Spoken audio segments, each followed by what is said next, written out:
All right, here we are. Another episode of Let There Be Talk, episode number 497, coming to you here Monday, October 7th. Fresh back from Nashville, where I just invented, where I just interviewed an incredible guest. Holy shit, this is a score. You know I love Judas Priest. I got to sit down with none other than Richie Faulkner today, the new guitar player for Judas Priest. And I say new, and I laugh about that a little bit because he's been in the band almost 10 years now, which is just crazy. Time flies, man. But it's true. He's been in almost 10 years and coming off the incredible success of the Firepower tour. That record was accepted massively. Critical acclaim and fan. I can't fucking talk today. God damn it. Fan favorite. Anyway, there it is. God. Oh, God, you guys are going to love this interview. It was great to have Richie on. I can't thank you enough, Richie, for doing the show. It's just another great guest on Let There Be Talk. And boy, do we talk. We talk guitars. We talk about how he got in the band, what he did before, what some of the future plans are for Priest. Everything is on this episode. Before we do dig into it, I just want to say, do not forget about my incredible sponsor, CBD Lion. CBD Lion. That's CBDLion.com. You got some anxiety, you're having a hard time sleeping, you got some aches and pains, some joint pains, you're going to want to get on CBDLion.com. They have all your CBD needs. They got the gummies, they got the tinctures, they got some topical rub-ons. Topical rub-ons. I love that. You got some topical rub-ons.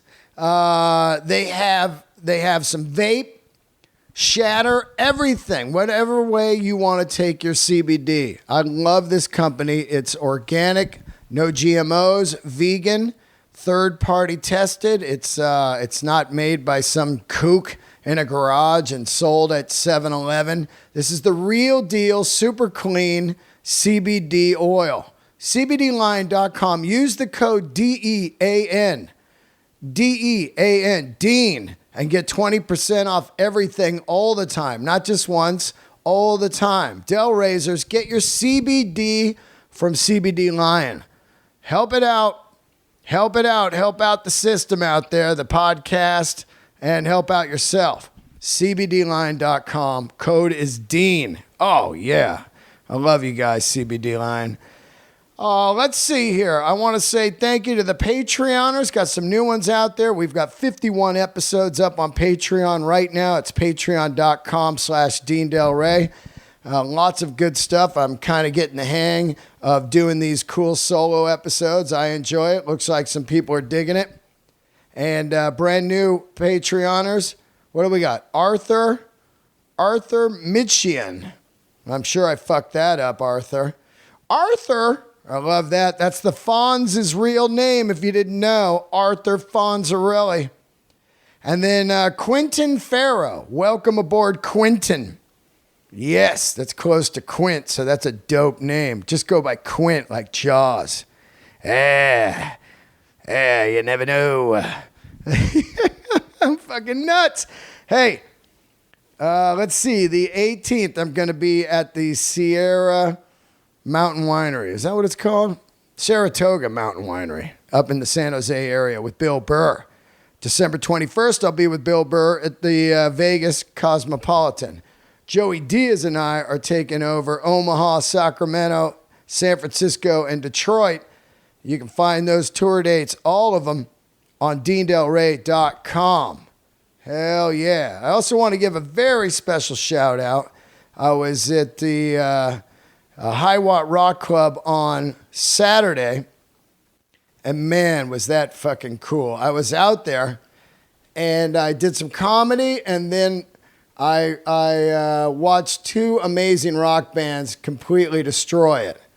And just awesome. Scalehound played, right after me and just laid down amazing rock and roll, kind of Rage and Slab. Remember them? They had that fucking great record, man. They had that song Pearly. Anyway, Scalehound was kind of that vibe, and these guys are just great humans. So they played, and then a few of them interchanged and everything, and they came on stage as the band named Feathers, and then just destroyed it with a full Black Crowes set. And man, these guys, I mean, they fucking laid it down. I've seen Black Crowes 100 times, and these guys had all the nuances, the groove, the sound, the guitars, everything. They had it down. Shit was great. I sat in with them and fucked up Thorn in my pride. It was a fun Saturday night. I got zero sleep. This is exactly how it went down. I got on a plane around noon, and then I landed at 6:30 in Nashville, went straight to the hotel, met Richie there at 7, podcasted with Richie from 7 to 8:30. Then Richie gave me a ride to the club. I did comedy and then hung out and sang a tune with the bands. And then at 1 a.m. went back to the hotel and did another podcast with my old boss from Harley Davidson, Garo Artunian, which an episode will be coming up, which is comical.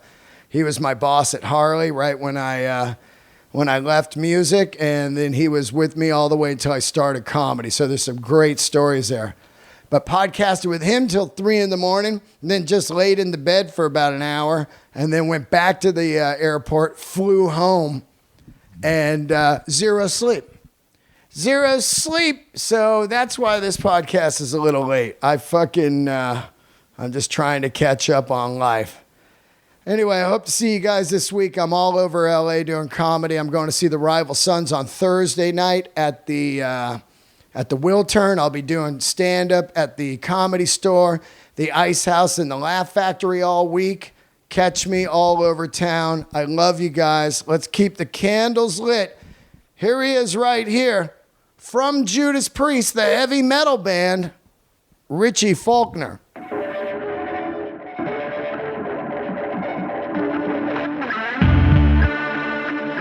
All right, here we are, another episode coming to you from Nashville. Fantastic guest. I didn't even know this was going to happen. This is great. Introduce yourself. I'm Richie Faulkner from the heavy metal band Judas Priest. It's great to be here, man. As you said, it's a surprise. You know what I mean? It all worked out nicely. So it's I love that about this show. It's like, what's going to happen? Who knows? Each week I'm looking for a guest, and something magical happens, and that's been happening for 8 years. This is episode number 497. So I'm a few away from 500. Holy cow, man. You're doing well, man. Nearly 500. I always tell people it's like, I had no idea it was going to go more than a year, and I don't know how it's gone 8 years. But isn't that always how things work? Yeah. You know what I mean? When I joined the band, it was the farewell tour, same kind of thing. You know, you join something, and they were the same. You know, you talk to the guys, talk to Rob, talk to Glenn. Glenn joined the band thinking it was like a stopgap, you know, between bands, and then 50 years later, it's just how it normally seems to work like that, you know? You look at Judas Priest, what is it, is it 50 years? I think the band formed in 1969. Right. And then Ian and KK came in the band in 70. Right. And Rob joined in 73. And Glenn he joined in 74, I think. But, you know, Judas Priest, the band, was kicking around in 1979. So 50 years next year. This year, sorry. That's insane when you think about that. I mean, I started seeing, the first time I saw Priest was on the Point of Entry tour, which I consider between the Point of Entry tour and the Screaming for Vengeance tour and the US Festival, which I saw all those. That was probably some of the most incredible metal performances besides Metallica on, say, the Justice or the Master of Puppets era that I've ever seen, especially Point of Entry, which is really fucking, there's no footage out there. There's just some shit 8mm some guy put on YouTube. But that, to me, I saw Priest and I was like, what the fuck? They had that Solar Angels intro, dun, dun, dun, dun, dun, dun, with the lighting rig came down. They came out from the boxes, kind of like Kissed It on Dynasty. And that was it. I was hooked on Priest. I've seen him every fucking tour. I get it, man. I mean, that sort of stuff doesn't happen anymore. Or if it does, it's kind of been done before. We've all seen it before. But back then, I mean, I wasn't around. I was 3 years old in 83. Yeah, you're like 39? 39, yeah. So, I mean, they'd just blown up with British Steel in 1980. Right. It had gone massive. And then, as you said, it was Point of Entry and then Screaming for Vengeance. I mean, they were kind of I don't know if the golden years is the right term to use. I mean, metal's been going a lot longer, but it just seemed that in the early 80s, mid-80s, you had Somewhere in Time, you had, Point of Entry, Screaming for Vengeance, those sort of things with Maiden, Priest, Kiss. It seemed like the golden years for metal. It really sort of blew up, as you said, the US Festival. Yeah. That's the day, 83. That's the day I always tell everybody that the entire business changed. Well, you were there. I was there. Yeah, I actually sat on stage while Priest was on. I had an Aussie Diary of a Madman laminate. Brought it with me. Went right backstage. They were not on the Diary of a Madman tour. They were about to do Bark at the Moon with Jake Lee and stuff. Snuck in, sat in the there was bleachers, kind of metal bleachers, and then Rob did that famous intro from the backstage. When he walks, dude, it gives me chills, man. So great, man. And opening with the Hellion, that kind of shit though has to do with pre-cell phone. Pre-internet, you had to go see these people like, holy shit, there they are. You looked at the guitars, the clothing, the songs were killing, and the lighting shows and lasers were getting bigger and bigger. You're absolutely right, man. I mean, apart from that, you saw them maybe in magazines. You saw Sabbath or Priest in a magazine or on the back of on an LP. But you didn't see them. You didn't see what breakfast they were having, or nope. Today you see everything, and it kind of it's taken away the mystique. But it's given that kind of connection, but at the same time it's that ruined some of the mystique. I think you had to go to the concert and see them there they were. There's Iommi, there's Glenn Tipton, there's KK Downing, there's Halford. Magical time, and who knows, I don't know if it will ever be that magical again, but it is magic. I saw Maiden a couple weeks ago. Somebody asked me this, I think it might have been Nikki Sixx when we were on a show together. He asked, why do you think that Maiden is still bigger than Priest as far as attendance? Because Maiden did the same thing, different singer, got a different dude for a while. Same with Priest. And at the time, Priest to me was bigger, I thought, when I was growing up. Well, yeah, I mean, Maiden opened for Priest back at the Point of Entry. Exactly. Do you know what? Who knows? I don't think there's a reason for it. I mean, I think Maiden stayed more consistent in terms of style. Yeah. I think Priest were a bit more of a pioneering band. Turbo was totally different. Point of Entry was different from Scream for Vengeance. They always tried something slightly new. Always it sounded like Priest. Yeah. But they always sounding something slightly new. Tried something slightly new rather. Whereas Maiden, it's changed over the years. It's gone from more punky type stuff to more progressive, but it's more, you can tell it's Maiden. Whereas if you listen to Sad Wings of Destiny, it's totally different from Firepower or Painkiller. You know what I mean? So maybe that's why. Who knows?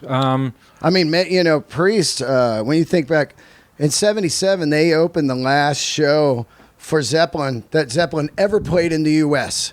Ever. Oakland Coliseum, when it was? Oakland Coliseum. Those are the last two shows Zeppelin ever played, Dan the Green, and those are the grand poobah shows to me. If I had a time machine, where would you go? It'd be Woodstock and that, but back then they were the hippie band, and then they get into the metal and explode with Rob and the leather and everything, and that all kind of hit at the same time, and I think that, and then Priest did experiment with like different sounds, like the guitar sounds of Turbo, the keyboardy sounds of that and all that. But it kept them going, I think, so they didn't get bored. It's true. I mean, we always say as well, Turbo Live, the song, is one of the heaviest songs in the set. On the album, maybe some people would say it's kind of lightweight compared with some of the stuff. Right. But again, live, and we played Out in the Cold from that album on the last tour. Awesome. And it just takes on a different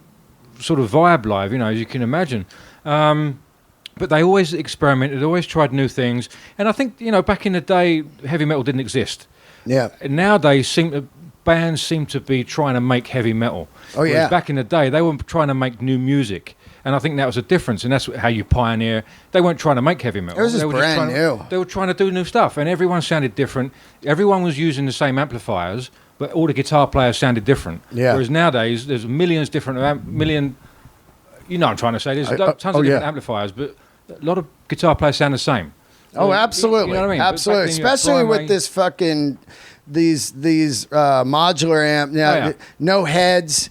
I mean, look, Metallica is my favorite, but I don't care what you say. It just doesn't sound the same without the heads and the amps moving wind up there. And also, I'm not a big fan of seeing bands in the round. I think the energy does not translate as it does straight ahead. When you see Metallica, I've seen them over the years 100 times in clubs, coliseums, arenas, whatever, surprise gigs. And when you see them straight on, it's way, way different. Yeah, and I know you got to make some more money on ticket sales by doing it in the round, but I was never a fan of the round. But let's get into this. So, Nostradamus, how do you say that? What was it? Nostradamus? Nostradamus, yeah. That comes out.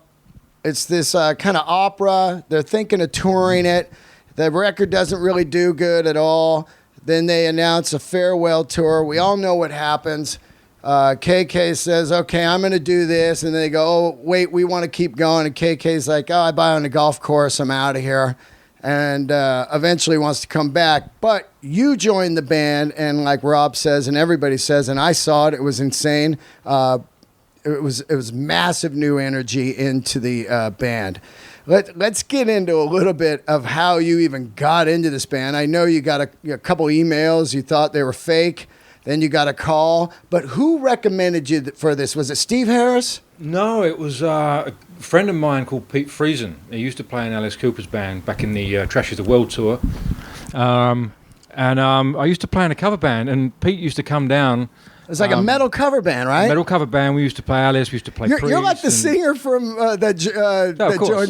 Of course. I love Priest. Yeah. They're like, we need a guy. Let's look for some cover bands. But that's a place to go, right? Because the dudes are playing the shit every night. Well, the thing is, if I never joined Priest, I think I'd still be doing it. And you still do it in your time off. When I go back to London, I've got some friends in bands, and they still do covers. You turn up and you play a few covers. You love it. It's what you do. It's great, what you grew right? up on.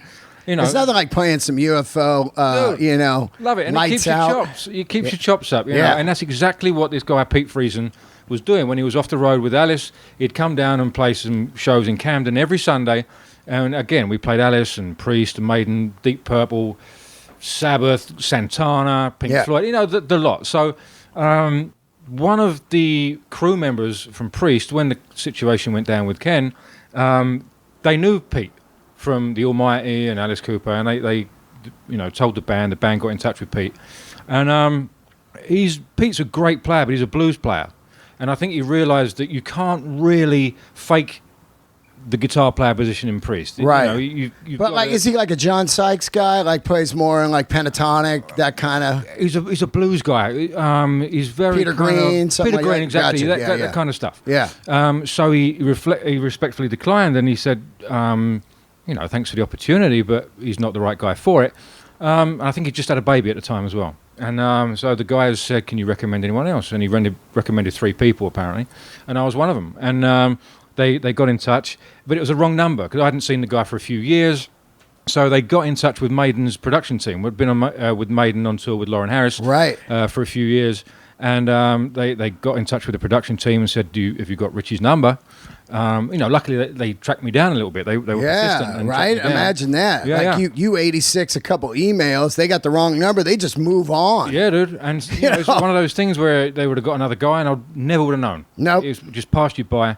But luckily they were persistent, and luckily they called me, got the right number, and I spoke to them, and I went down to Glenn's. Rob was there, and we basically talked about what they wanted, what they didn't want. They asked me what I wanted. They wanted a member. They wanted a guy in the band. They didn't want a hired gun. What did they say to you specifically? What are we looking for? What do they tell you? Well, they wanted someone in the band. They wanted someone with opinions. They wanted someone that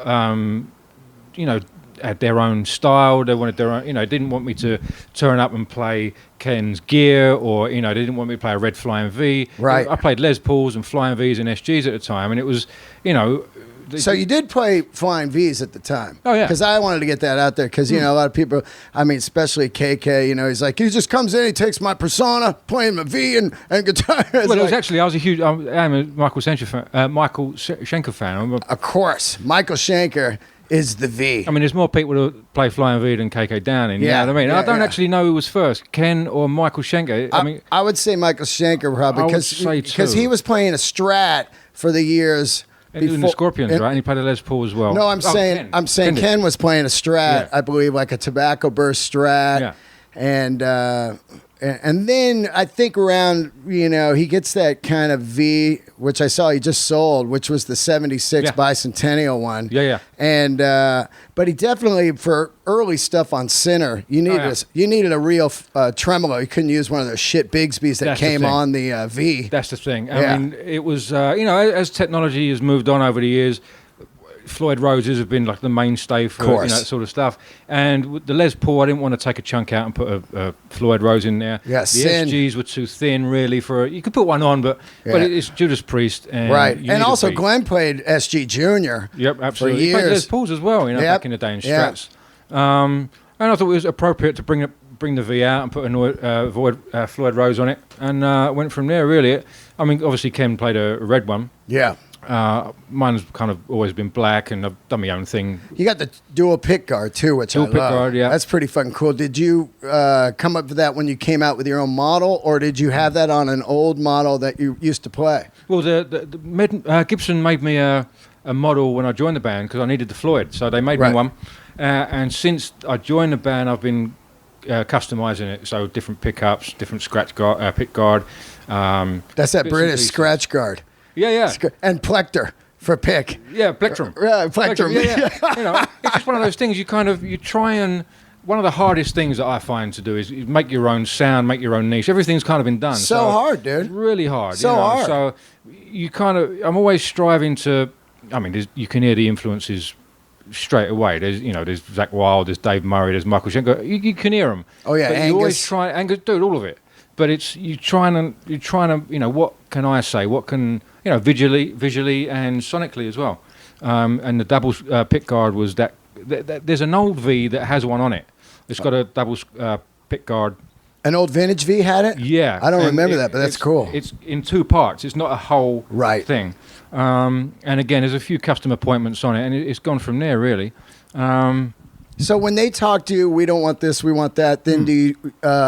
You say, okay, cool, let's go down. Do you go to a studio and play with them? What happens? Glenn's got a facility at his house. He's got an annex and he's got a set up there.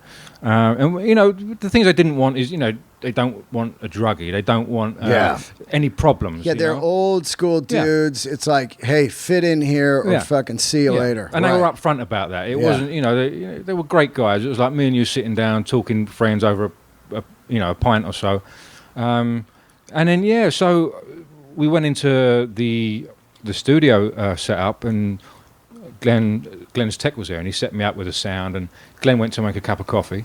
Unbeknownst to me, he was down the bottom of the stairs while I was getting the sound sorted, which was the best thing he could have ever done, because, I mean... Just get out of there and get off you. Yeah. Right. And then he came up, and he said, he told me he'd been listening just to take the pressure off. Yeah. And he said, obviously, you can play. He's seen some some videos on YouTube.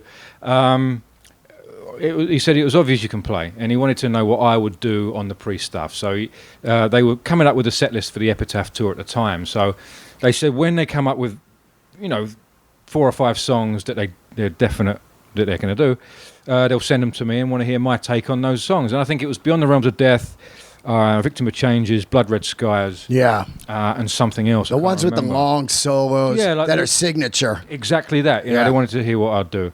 So I did that, and I recorded them at home. I was living living at Steve Harris's house at the time. Yeah, you were? Yeah, because I used to play obviously in his daughter's band, and there was like an annex. I was living at. That's a cool place to live, right? Yeah, totally. It was like Eddie outside from the Peace of Mind tour and stuff. You know, it still lights up and stuff. You know, he's got a soccer field. He has, yeah, and tennis courts and everything. Yeah, it's a beautiful mansion. I mean, the house that he lives in is so old. I think it's in the Doomsday Book. So there's like it used to be the old city hall, and there was like hangings there. Oh shit! Yeah, dude, it's proper like historic. And that's there's cool. Ghosts in the house and everything. But I was living in one of the annexes, and so yeah, I recorded those songs and my versions of those songs and my versions of the solos and sent them off. How did you approach that without just hearing KK's solos? Because those are fucking embedded in my head.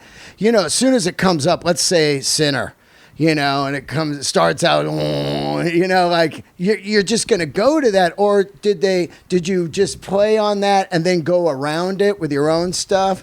Well, being in cover bands for most of my life, you kind of adapt solos to your own way anyway. Right, exactly. I always did. There were motifs that you keep in there, you know, whether it's Santana or Blackmore or Schenker, there's parts in there where you keep, and then other things you go off and do your own thing. Exactly. And Ken was always that kind of player anyway, still is, you know, he improvises. Hendrix was the same. They're never quite the same, but he kept those motifs in there. And so I just approached it the way I normally approach guitar solos. There's certain things you have to keep in there. Of course, the signature. Yeah. But especially how it comes in. Oh, yeah. If something comes in, you go, okay, yeah, he's doing, you know, because when I first saw you, I was like, all right, let's see what this is about. And then after like 2 songs, I was like, oh, fuck, this is rad. You know? I appreciate it, man. Yeah. Again, you keep the soul of the solo. You know, you keep the soul of it and little motifs here and there. And then you do your own thing. And luckily you do the right thing. And it seemed to be I seem to be doing the right thing. You know, I'm still there, luckily. You know, so I seem to be doing it right. You know. So you recorded them at your house, like on a Pro Tools, and then you get it back to them. Are they looking at other dudes? Did they tell you that? I think what Glenn said. They reached out to a few guys, only a couple, and Glenn said when they found me, they knew they had the right guy, and they didn't really look after that. Wow. Luckily, yeah. So, wow, that's crazy. Do you know who they were? Were they big dudes or just kind of? I wonder who they were. I don't think it was many people. You know, I was one of the first guys that they reached out to. And also at that time, a Priest. When you really think about it, in most people's minds, they thought Priest was kind of done.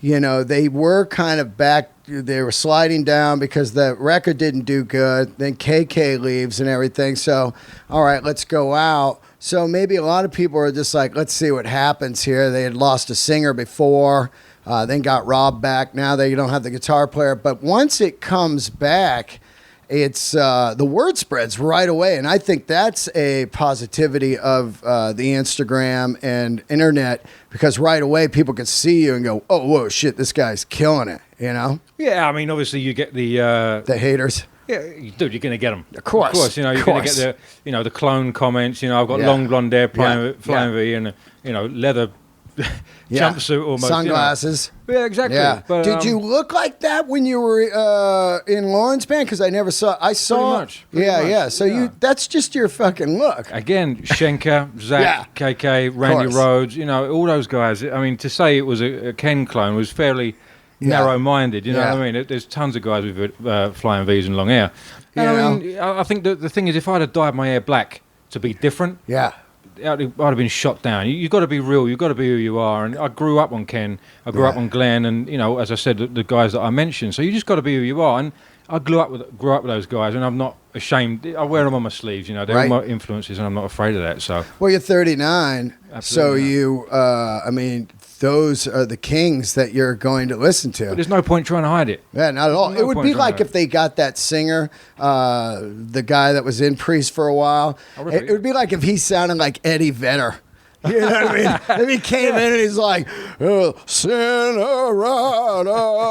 you know, you'd just be like, what the fuck? It's got to be the kind of familiar thing. It has, but it's got to be natural as well. It does. You know, and I think somehow it worked out organically, you know. Yeah. I didn't try to copy him, you know, and as I said to you, as it goes on, you're always trying to do your own thing and make your own statement. Yeah. They, as we said before, they were the pioneers. They went against the grain. they did their own thing and they stood up for what they believe in. And I think, I've always been of the mind that you've got to respect what went before. You've got to respect KK Downing. Yeah. But you've also taken on that same ethos. You've got to respect yourself and do your own thing and create your own stamp like they did. Because if you don't, you're almost disrespecting yourself and them. So you've got to try and do something different and do your own thing moving forward. So that's what I've been trying to do, Have you ever talked to KK? Has he ever called you or anything? Like, hey, man, KK here, middle of the night. He hasn't. I mean, we've gone backwards and forwards on Twitter and a couple of emails and whatever. Yeah. But, I've never met him, no. But he's always been cordial. There's been a couple of things on Twitter that, a couple of misunderstandings and of course. Stuff like that, which that's just the nature of the that's going to be it. I mean, he's, he wanted out. And then he wanted back in, but it's like that's a band drama. When you're in a band all your life, that's just how it is. Let me tell you, man. I mean, they've always wanted, as I told you, they wanted a band member. They asked me for opinions. Yeah. We all get together. We discuss stage sets. We discuss ideas, albums. I've been writing with the band, done 2 albums with the band. But when it comes to KK, it's not my thing. It's their thing. Totally. They've got a relationship with him for 40, 50 years. And, it's their deal. It's out of my hands, I mean, personally, I wish it would be different. But it is what it is. And as I said, it's out of my hands, really. So he was cordial to me, as I said, over a couple of emails and Twitter posts. And I haven't got a problem with him. But as I said, it's their relationship and it's their thing to deal with. So you turn in the stuff and then they call you one day and say you want the gig? Basically, yeah, they invited me back down to Glenn's, which I thought that's a good sign, because they wouldn't invite me all the way down there. Yeah. And Glenn said, we love the stuff you did, and he said the gig's yours if you want it. And I didn't really say anything. He said, "Do you want it?" And I said, "Yeah, of course." And then they told me the whole situation. Up until then, they said that Ken had hurt his wrist. Oh, because until they pick the guy, of course, they're not going to, they're not going to tell you what's going on because it's kind of, what I mean. Who knows what's going to happen? Exactly that. So when they told me, I've got the gig, then they let me know the whole story. We talked about the business side of things and moving forward and stuff like that. So then we went from that, and I think we went into rehearsals pretty much straight away.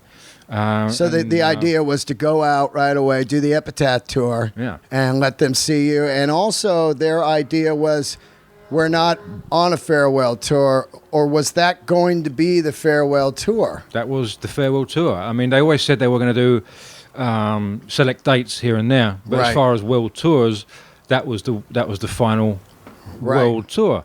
But I mean, I can see how it happens, man. You go out on a tour like that, and it's infectious. You're playing to these fans around the world. You're playing these songs, that they've been playing for 40 years at the time. It's almost 50 now.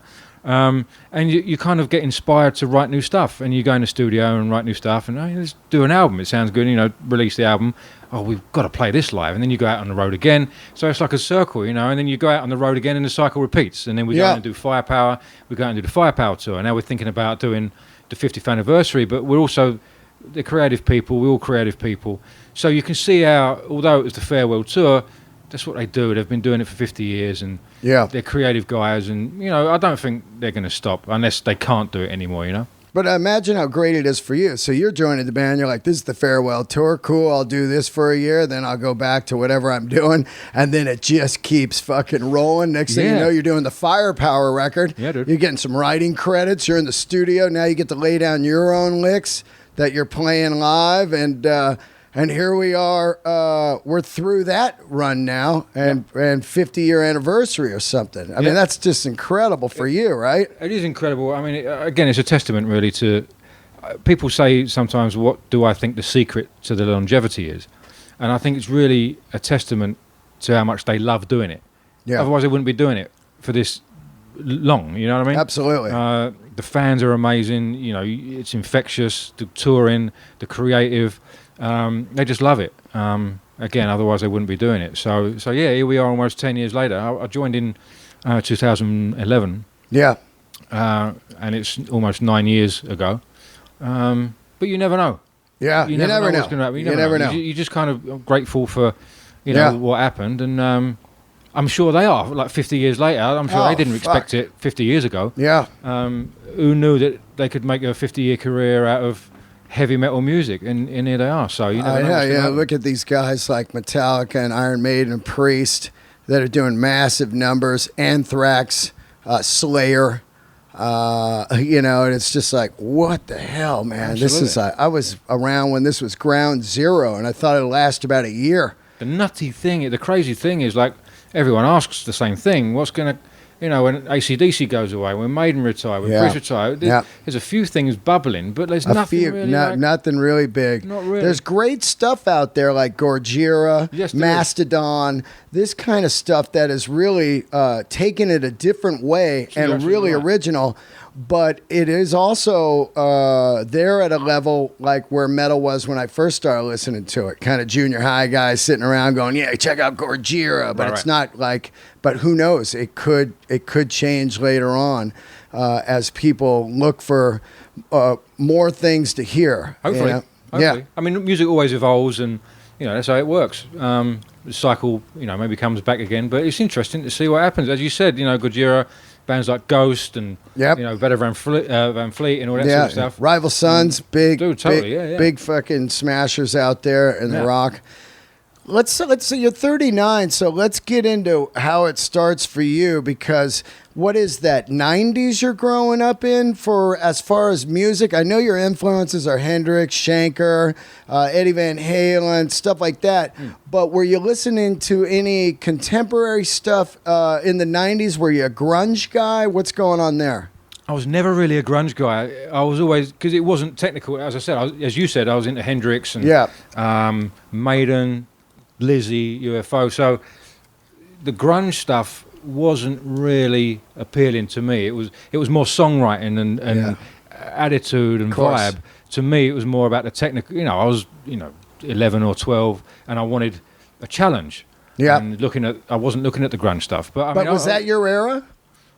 No, it wouldn't be, because that's really like still my era. So I'm 53. So really, what is your era? Like you're 16. What's big at the time? I was into Maiden, Metallica, because I started gigging when I was around 13, 14. Oh, wow. So it was nothing really contemporary. It was, as I said, it was Maiden, UFO, Thin Lizzy, Priest. But I mean, what was big during that you weren't listening to? Couldn't tell you. I wasn't really paying attention. I know I was, back in the day, I was used to, and still is, stuff like Duran Duran and Flock of Seagulls and Bryan Adams. Oh, that shit was great.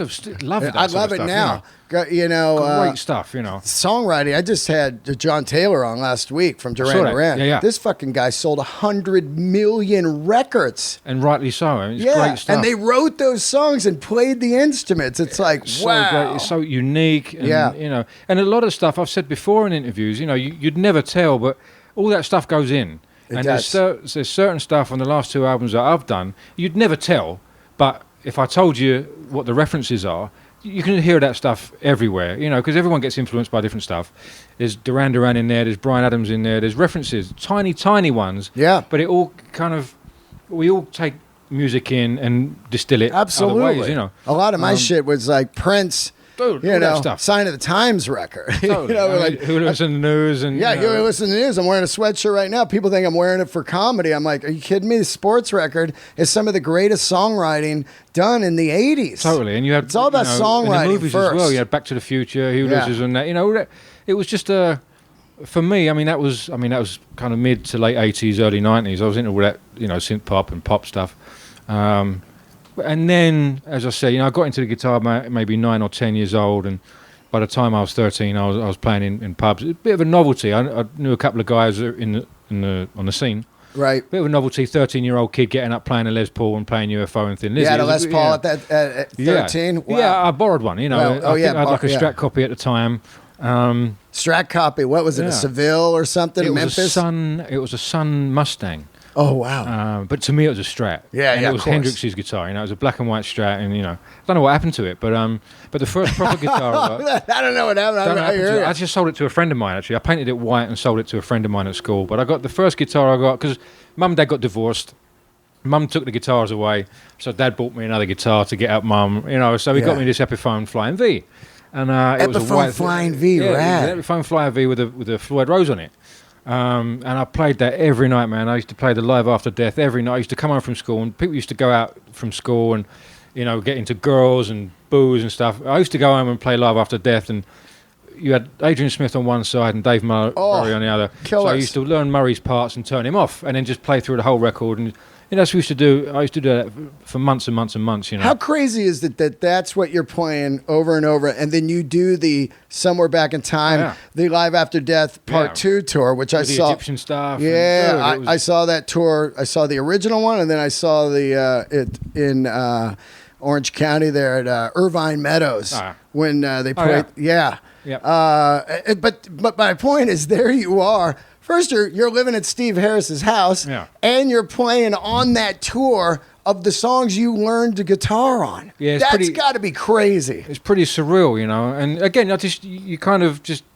you're fortunate to be up there. And I met Steve through a friend, and he asked me if I wanted to do Lauren's stuff. And it started off as a solo thing, as a session, and it went from there. We started writing our own stuff, went on the Maiden tour. We went out with Motley Crue and Thunder, and as we were talking about before, you never know how they're going to start, how they're going to progress. Yeah. And there we were on a Maiden tour, and it's just you just count your blessings, really. There we were, there's like Mummy Eddies and Anubis heads and stuff, and you're thankful for being there. You just can't believe it, though. Can't know, and it was a weird thing. Obviously, it was Steve Harris's daughter, and why wouldn't she be doing it? Yeah. But stylistically, it was a bit of a mismatch. But of course, we're going to be up there.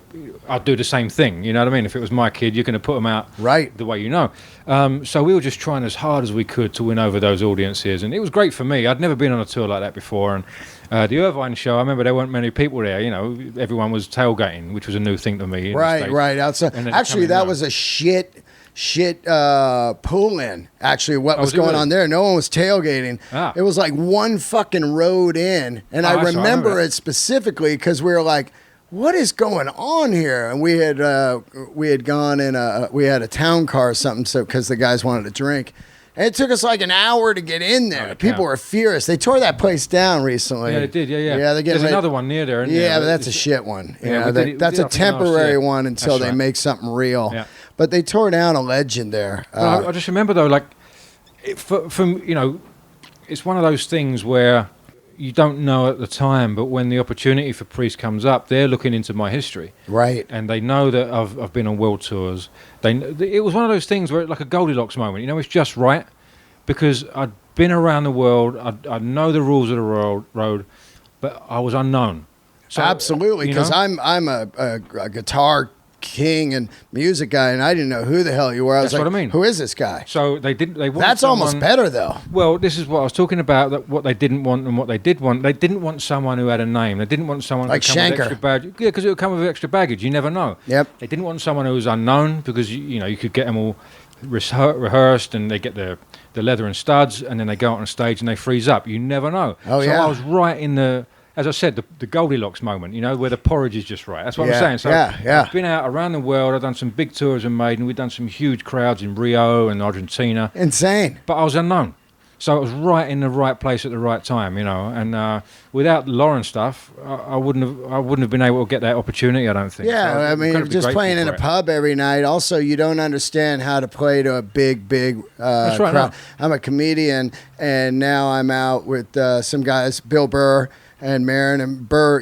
We did the Forum, or he did it. I opened, but you learn this kind of stuff, and then later on, when it becomes your shot, you're ready. You're like, I've been here, and you've been there, and that old thing of act like you've been here. Well, you've been here, so you understand the gruel. You had a passport. Yeah. You know what's going to happen. And now to get on is a crew, as you know. There's a crew of people. Yeah. You've got to get on. You've got to be amicable. You've got to be one of the guys. You've got to know your place, all that sort of stuff.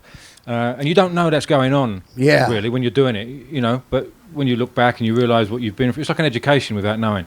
So that is an interesting thing you say, because once you're out on the road now, you're a new guy, and these guys have toured all their lives. So you got to kind of figure out, do I hang out with Rob here? Oh, no, he's like in his own world. He's getting ready. Oh, hey, what's going on, Glenn? Fuck off, or whatever. You know what I mean? You don't know the personalities till you get out there.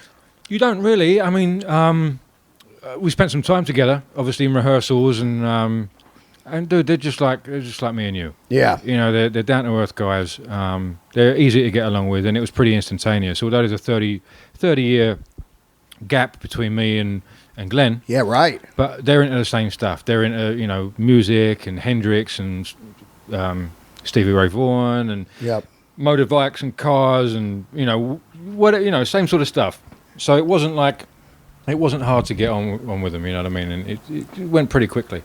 At what point do you guys realize that there's something wrong with Glenn? Does he tell you, or because I know with Malcolm, I heard that they were just started to, you know, teach him the songs again each day and stuff like that. Was that happening on the Epitaph tour, or did that happen after, where he's like, "Hey, something's going on with me"?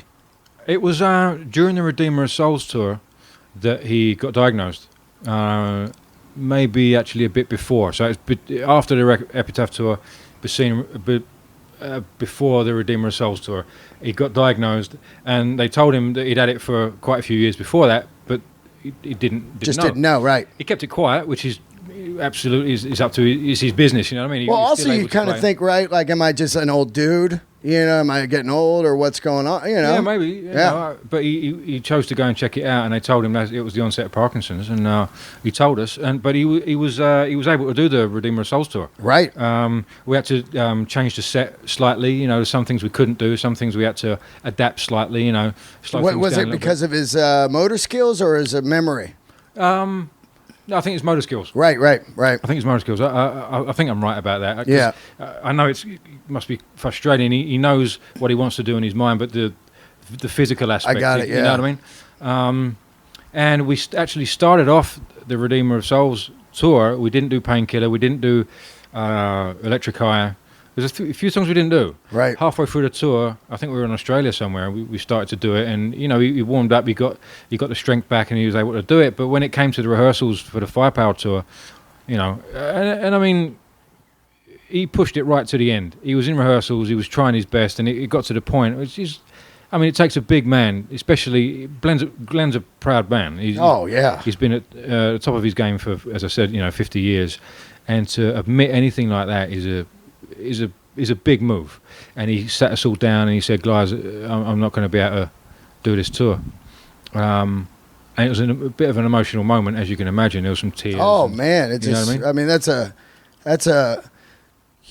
You think about guys like Malcolm. I was just talking, Glenn Tipton, guys.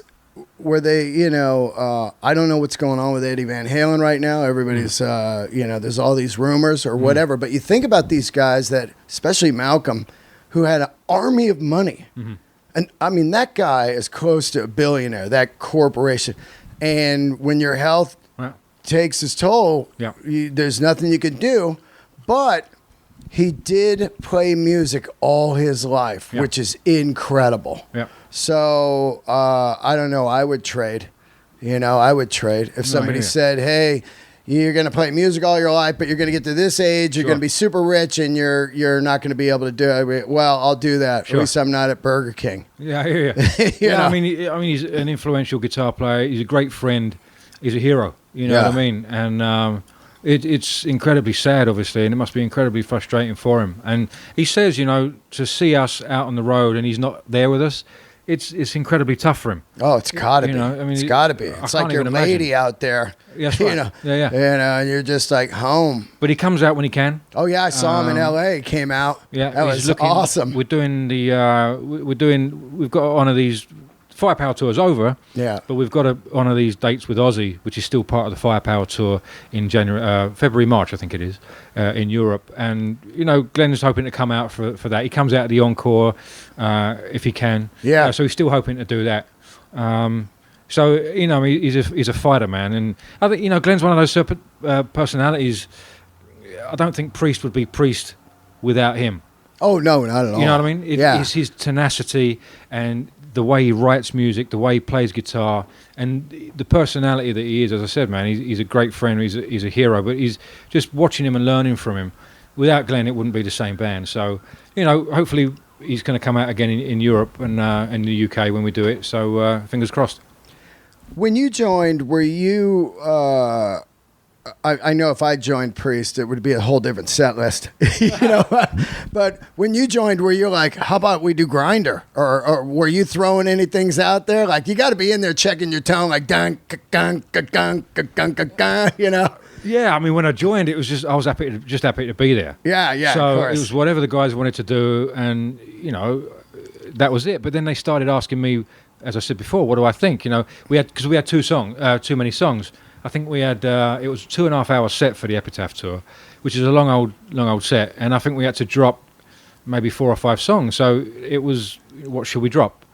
What do I think we should drop? Because Glenn said, you've got an outside opinion. Yeah. You might have, and a younger guy. Well, yeah, and they said it was quite an insightful thing. They said you're going to have an opinion that none of us are going to have. Yeah. So it's valuable. We might not agree with it, but they asked the opinion, and songs like The Ripper we played and we dropped.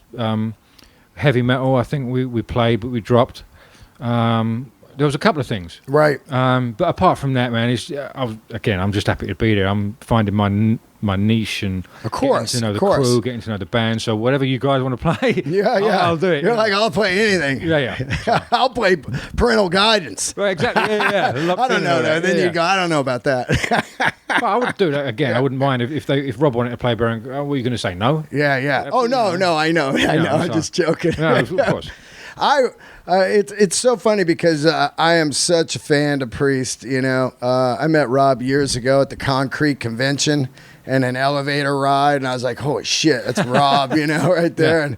And so of course I'm always a freak for certain songs. I did see yesterday that Joe Elliott was talking about, like, well, yeah, he was talking to Brian Johnson on his show. You got to play the hits when you're out there because that's what they want, and you owe them the hits. And I do agree a little bit, but I also think that when it comes to metal, the word hit is different in my eyes. Like, if I saw Def Leppard play the High and Dry record, I would pay $1,000 to see that. It's an interesting thing, man, because as fans, before I was in the band, you want to hear the deep cuts, whatever band it is. Of course. But then, you've got bands like Kiss. If you're playing a 20,000-seater arena, not all fans are going to be Kiss fans. We know that. You know what I mean? We know that. So they go out and play the hits. And it's a careful... what I'd love to do? I'd love to do, for the 50th anniversary, you do the arena and you play the hits. Yeah. And then the night after, you do, a 3,000, 4,000 theater and do the deep cuts. That's what the Stones did when I was out with them. So they played Twickenham. Yeah. Then they'd play the Marquee. Great. And then they'd play... Yeah, so Twickenham, they're playing, of course, Start Me Up, Satisfaction, Jumpin' Jack Flash. Yeah. But then they're playing Bitch. Yeah. And you got the Silver at the Marquee. They're playing shit. You're going like, whoa. They're playing, Tops. I thought Holy they shit. would never play something. Then it keeps everyone happy, you know what I mean? Yeah. The diehards keep happy, but... We've got to get rid of this farewell tour thing and start going new packages that sell tickets, because the farewell thing is just comedy now. I'm thinking about going on a farewell comedy tour. I'm only 10 years in, see if that puts butts in the seats. But I think if we do really, there was a while where people were doing the records, like Cheap Trick did 1, 2, 3 records in a town. But I think if we did gear it around, okay, we're coming to town, we're doing 2 nights. One night is the hits, the other night is deep cuts. And it would be interesting just to see how many tickets the deep cuts night would sell. It would be interesting. The last leg we did, a lot of it, we changed the set completely. It was the last... Right, I saw that. Yeah, and, as I said, we were doing Out in the Cold, we were doing a few things off Firepower, and it got a great response. But if we were doing arenas, would it have got the same response? If, if you do the hits, another thing coming, Painkiller. If we do those and just the hits, Kiss seem to be doing all right with it. They're just doing that, and they be doing it fine. It's hard. You never know what the fans are going to want. You can never please everyone. Yeah. You've got to do some old, you've got to do some new, you've got to do some hits and some obscure. That's why you got to see the band early on. Whatever band you're into, I tell people, get the fuck out there and see them, because that's why I say when you see, even from Defenders of the Faith, I saw him on, Point Entry, Screaming for Vengeance, Defenders of the Faith. So now you're going to get those 4 records of stuff, that's going to blow your mind. Sure. And if you didn't see him then, you're going to miss those tracks. Yeah. That's just all there is to it. I mean, it's the anniversary of Painkiller as well in 1990, which would be next year. Yeah. So oh shit. It came up in conversation about doing the whole record, but then it would it wouldn't be right because it's a 50-year career. It's not just one record. Oh yeah, you can't do that. Yeah, you know what I mean? yeah. On you've got to pay homage to the what was it, 30 years of Painkiller? Yeah. So you've got to reference it, but it's like the Epitaph thing. You've got to reference everything, So we're still talking about what we're going to do. We've got to do some deep cuts, but it's got to be Diamonds and Rust and. Oh yeah. I mean, if you went out and just did Unleashed in the East, people would lose their fucking minds. Genocide. I mean, that's all there's to it. You go, here's what we're doing. Yeah. Unleashed in the East, and then a 5-song encore there of hits. Painkiller in it. Yeah, but I mean, like 5-song encore. Or because, Unleashed in the East, I think it's about, 65 minutes or something. Yeah. And then you just do this super encore. Sure. And a metal band has yet to do 2 sets like, say, the jam bands do, like Grateful Dead or Black Crowes when they were out, or any of those. Imagine if you came out and you just did Unleashed in the East, then you took a 15-minute break and then came out. Hell yeah. Without a doubt. I mean, there's all kinds of ideas out there to do. I'd be up for it. We're talking about 50-year anniversary, and of course, over and over and over, people are like, is KK going to be on the 50th anniversary tour? Is Andy still going to be playing in the band? All that stuff. I know you don't know, or who knows what's going on, but it would be interesting if KK was there and you were there. Would you just play the Glenn stuff then? Well, I mean, I guess if he was in it, I don't think Ken would be playing my bits. No. You know what I mean? So, I honestly couldn't tell you. I mean, I wouldn't know. I know. Because you play the Glenn stuff now, too, because Andy's not really a lead player. He's mostly rhythm on this last tour I went and saw. Yeah, I mean, and he does some bits and pieces, but when it comes to, All Guns Blazing and Painkiller, stuff like that, then I'll take it, And he's totally fine with that. But, I mean, I guess it would... If Ken was there, he'd play his parts and I'd play my parts and the Glenn parts, which is fine for me. I mean, you're still there. The stuff. You're still there. Yeah, but it's one of those things, man. I mean, if things were different, if you think, it's just one of those things. You know what I mean? I wish personally it had been a different outcome, and everyone was getting on fine. And, of course, Ken could come back and everyone was friends, and we could do it. For the last tour, the 50th anniversary of the last tour, we could go out with a bang, and Glenn could come back but that's not the way it worked out, unfortunately. Yeah. But who knows? I mean, what will be will be. Again, that's out of my hands. So it's as I said, it's not my relationship to have. What about Rob, man? I mean, like you've toured with him now, what, 4 years, 5 years? You ever see that guy have a bad night? It's weird because when I watched Behind the Music, he was like, I was so shit-faced during the Screaming for Vengeance tour. I don't remember any of that. And I was like, man, this guy murdered every show I've ever seen. And I'm like, that guy was tanked. When I'm tanked, I can't get up there and sing for 3 hours. He's a phenomenal singer, man. I mean, calling him a singer doesn't do him justice. Not at all. He's a singer. He's a performer. He's a pioneer of the look. Dude, and he's like not an actor. What's the word? The way he kind of puts those songs across. Yeah, it's theatrical. You know what I mean? Absolutely. He's the whole package. A full performer. He's phenomenal. He doesn't warm up. I've never seen him warm up. He just goes. He doesn't warm up. Never seen him. No warm up. Fucking way. He just goes out there and lays it down, man. He doesn't warm up. I would have never thought that. He doesn't have any. He just goes out there and slays. And sometimes, depending on the schedule. He's 67 gets now. Caught so up, if we do three in a row, by the third one, or we get ill on the road. That's the only time I've ever seen him struggle. If he's got a cold, or he got ill on the last leg, we had to cancel the show in Colorado somewhere. I think it was, I remember that. He had like sinus infection or something. Yeah, and his doctor told him, if he didn't take some time off, he's not going to be able to do the rest of it. So he took some time off. That's the only time I've seen him. Have a tough time, but apart from that, man, he's been doing it all his life. So I guess of course. He's just a natural. It really is. I mean, when you look at some of that, one of the greatest concerts ever filmed is that Houston Screaming for Vengeance MTV concert. Dude. When you see that guy, the shit he's doing, that stuff on, gotta scream.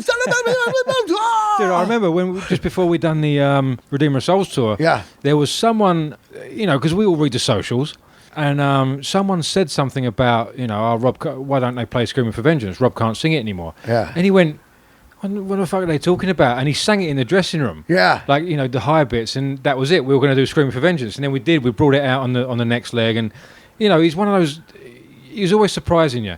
Whether it's Screaming for Vengeance, we've done Free Will Burning on the last That tour. thing's so crazy, Free Will Burning. He has a go, And actually, we tried it in rehearsal on the beginning of the Firepower tour, and it was just a band, and Rob was somewhere else, and all of a sudden he started singing, and that was in the set. You know what I mean? And he's a trooper, man. He's phenomenal. There's not many people like him.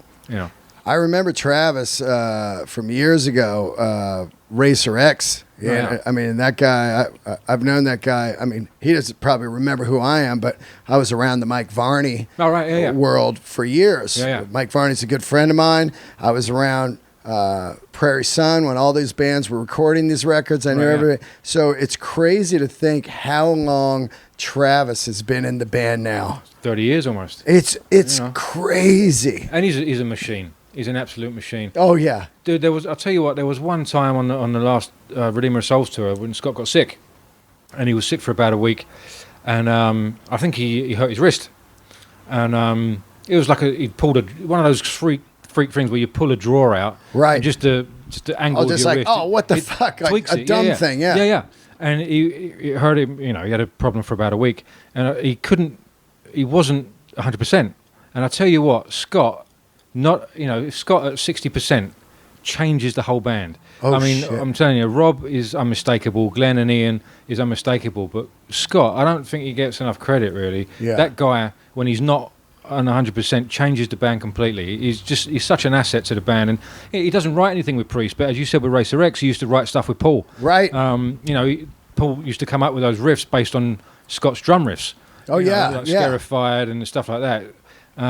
He's a total asset to the band. He's a great guy as well. He's smart and got some good ideas, and he's just a phenomenal drummer. He's a bit of a moany bastard, but but aren't we all? You know what I mean? Yeah. He's phenomenal, man. I can't say enough about him. Let's get into your gear a little bit here. So we know you got the V's, you had the Epiphone, you got your own model out, some Les Pauls. Do you got any vintage gear? Are you into old Marshalls and stuff like that? What are you into? Well, I mean, I've always been into Les Pauls and Flying V's, SGs, and you get to a point where there's only so many you can have. Yeah, after a while, you're like, I got 4 SGs. I don't need 4 SGs. You got some PAFs. You got some P90s. You got a few, and then after that, so I've been getting into the amplifiers. And I've been collecting white Marshall JCM 800s. Oh, and, sick. Yeah, some original. Well, that's the goods right there, dude. So just, when you're out on the road, I always go to guitar stores, and there's always something, And I love the Jubilees, the silver anniversaries. Just bought a new. Those are Jubilee. fucking god right there. Yeah, they really are. They're really great. That's the Black Crow sound. Slash, Slash. I mean, those Jubilees are just. It's funny how Marshall. You got the Plexi era, everybody's into that. You got the 60s, the super basses and all that. Yeah. But then a company could have classics from the 80s also. Yeah. Which is wild. The JCMs, the Jubilees, those Jubilee combos, those are like the ultimate studio. It's funny, ever since the 800s, everything, in my opinion, has been a version of that. Yep. Whether it's Boogie or Engel. Totally. It's the JCM 800 with some sort of mod. And that's what they even say. Yeah. Well, it's kind of the JCM, but you pull this and it gives you more of a oomph. Yeah, exactly, I got a Klon a pedal, that'll do that. But the white ones, for some reason, I've got an old 79 JMP, and I've got one in Canada that I'm trying to figure out how to ship back to the house. Yeah. But the white ones, for some reason, like there's Blackmore and Randy Rhoads and George Lynch used to use white ones, and there's just something about the white ones that they just look great in the room as well. They do. They do. So I've been collecting amps. And then when they get patina on them, when they get like a bone color, you're like, this is sick. Totally. I mean, you can find them, but the immaculate ones, they're worth quite a bit now. But you get an immaculate white 800 in the room. It's just like, you don't have to plug it in. You can hear it. Yeah, plug it in, what I mean? Yeah. But apart from that, I'm always looking for guitars and. Are you a pedal guy? Bits and pieces. Yeah. Not with Priest. I use a couple of things with Priest. I use a chorus and a delay and a wah mainly. Yep. I've been getting into fuzz faces at home and again with the P90s, like the single coil with the fuzz face and the Univibes and stuff like that. Oh yeah, Univibe is incredible. It's like immediate Hendrix, you know what I mean? Yeah, absolutely. That sort of stuff. But apart from that, not a huge. As I said, there's a wah, a rotor vibe. And I changed things depending on the set. I think the last set I had a rotary speaker for the beginning of Sinner. Oh wow! It got used for 30 seconds and then that was it. Yeah. But it's just one of those things where people have been growing up with this stuff.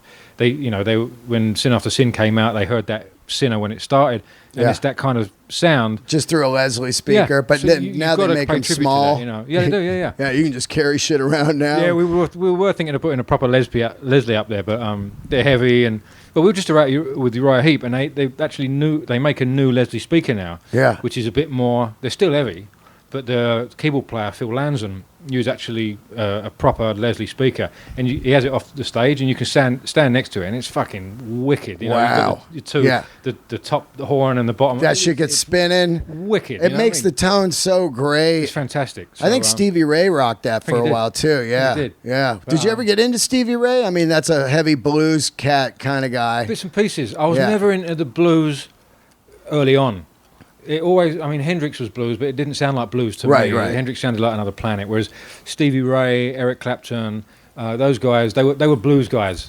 I got into them later on, but being younger, Hendrix was just a bit more out of this world and got into that. It didn't sound like blues to me. It sounded something else. Yeah, not at all. Angus is pure blues, but it doesn't sound like blues. Hendrix was something else, still is, but you can see where it comes from. You hear the roots, but it just, for me, as I said when I was a kid, it turned me on musically a lot more than I thought it was boring when I was a kid. Oh, yeah. Stevie Ray, and I know it's sacrilege to say that, but right, yeah. When I was a young kid, didn't do much for me. It was the Hendrix. Yeah. And then, as I said, I got into Maiden and UFO and Priest and Lizzie. Lizzie was a big one. Lizzie is this. It's so weird how Lizzie is so unbelievable, and I think 3 people know who they are. Of course, all the people in the biz know who they are, but people just it should be so glorious, that band. Especially I really like the John Sykes era, that live record with Angel of Death and all that stuff. That shit is, God, it's so next level. Ripping, without a doubt. And the vocals are just killer. Brilliant. And Gora, man, we were out with Lizzie, that's Black Star Riders a couple months ago. And Goran's just a great guy. Wow. Great stories, great guy.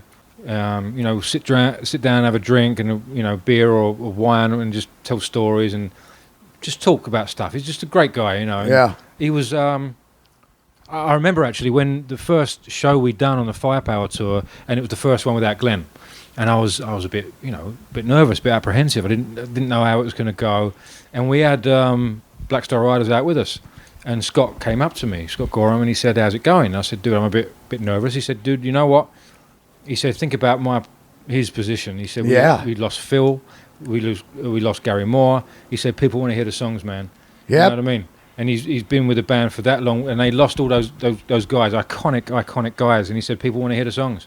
Yeah. And he said, "Just get up there and do the best you can." And that kind of stayed with me, and it really helped me, that bit of advice. So he's just a great guy, dude. It is true. They do want to hear the songs. Look at Foreigner. They tour with one original guy, and sometimes he's not even there. Exactly. People don't give a fuck. It's true, man. Wow. I think metal and hard rock, they're a bit more. Oh yeah, they are. They're like, "Where's our guys?" Yeah, I get it, man. I get it. Look at that's how that website Blabbermouth survives on "Where's Our Guys." Yeah. It's fucking nuts. Absolutely. But as I said before, we went out and we did it, and Priest is still going.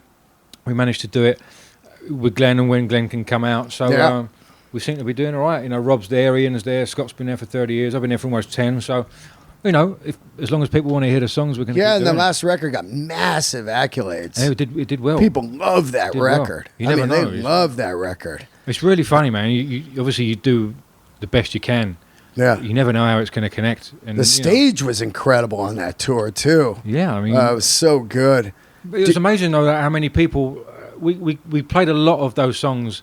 You know, on the Redeemer of Souls tour, we played maybe 4 songs and then cut it down to 3 from that record.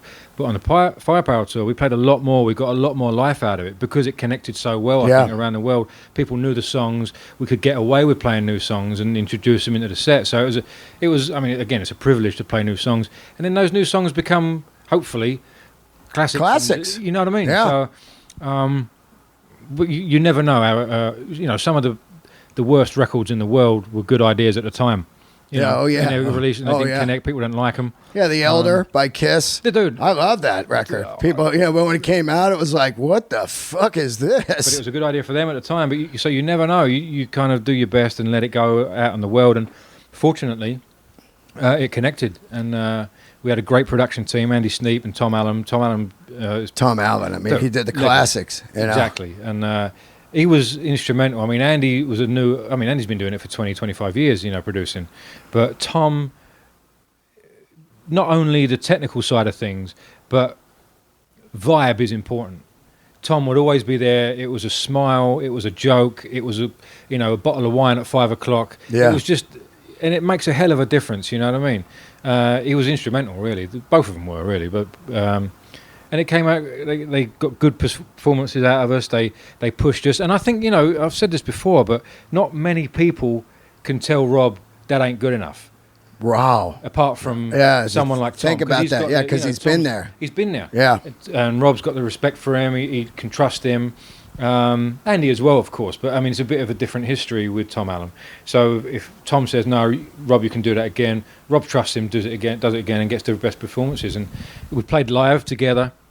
We rehearsed the songs together. We, you know, trimmed the fat. We add things, and you know, rather than just going in and recording it separately, we played it together. We recorded the. Oh, you recorded it live? Yeah. Oh, badass! Tracks. Yeah. Oh, that's. I mean, that's the best way to go. Yeah. That's the only way to go. Yeah, you know, because you realize, I think, what songs need. You know, life. They need life of guys in the room. They push and pull, and you know, there's, you know, everything's done on a metronome these days. But you know, sometimes obviously it locks it in and it makes it kind of more streamlined and easier to edit. But if we record the songs, we played the songs together and realised that some pieces were pushing and pulling.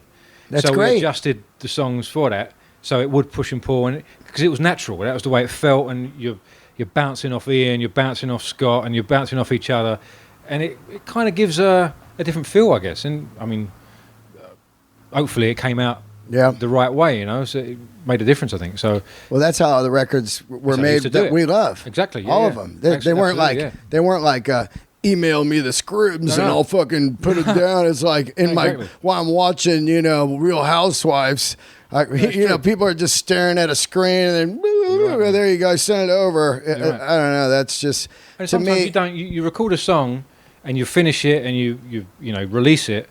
And then you get into the rehearsal room and you play it live, and there's some bits that don't feel right, and it's like, oh, we should have cut that out, or we should have put another bit in here.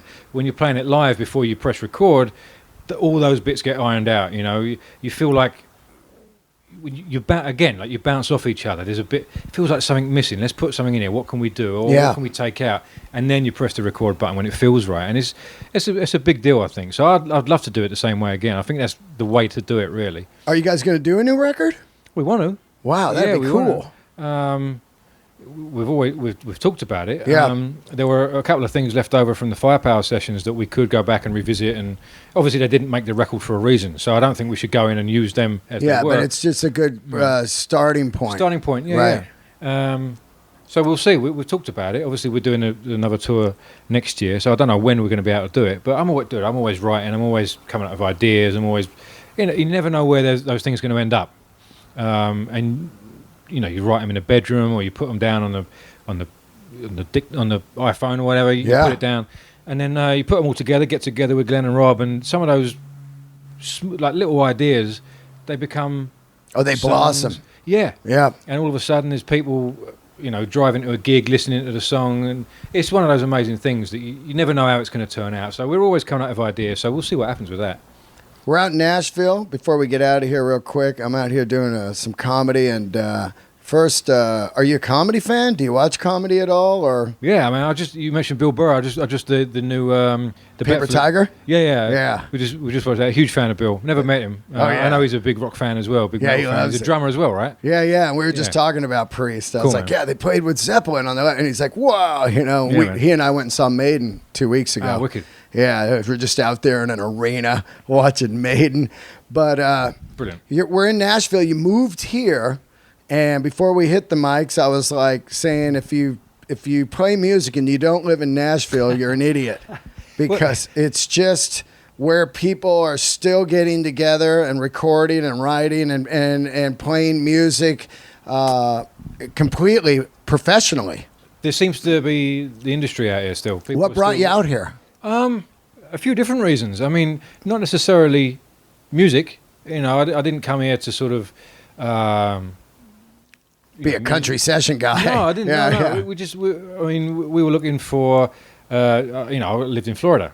And, you live in Florida. Oh, this is a great change. I love Florida, but there's no seasons. You know, I love Florida. Like metal guys down there, like Yngwie and growing up in England, Florida was the rich kids in school used to go to Florida for the summer holidays and come back with photos of palm trees and boats. And you'd hear about it. You're like, it's like Hollywood almost, but for England, Exactly. So when I got the chance, I move over to Florida, but then I got kind of fed up with there's no seasons. It's hot all the time. And I miss the seasons. So, me and my girlfriend, we were looking at a few places with seasons, and Nashville was one of those places where we knew people. And it's one of those places where you start talking to people, and it's like, oh, you live here. Oh, you live here as well. And the more you talk to people, everyone lives here, or they spend time. They really do. It's incredible, So again, it wasn't really for the music, but we love the area, the seasons, and we're about 45 minutes outside of town.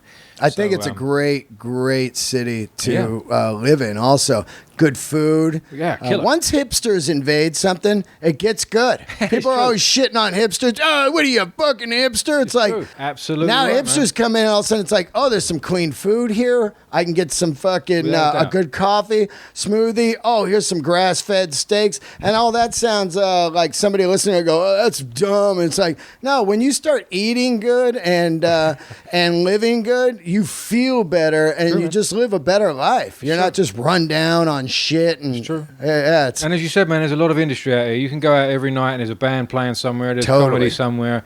Whether it's country, there's rock going on out here. There's stuff going on. A lot of rock. Dave Cobb's out here killing it. There's loads of stuff. There's always something going on. So we love it out here.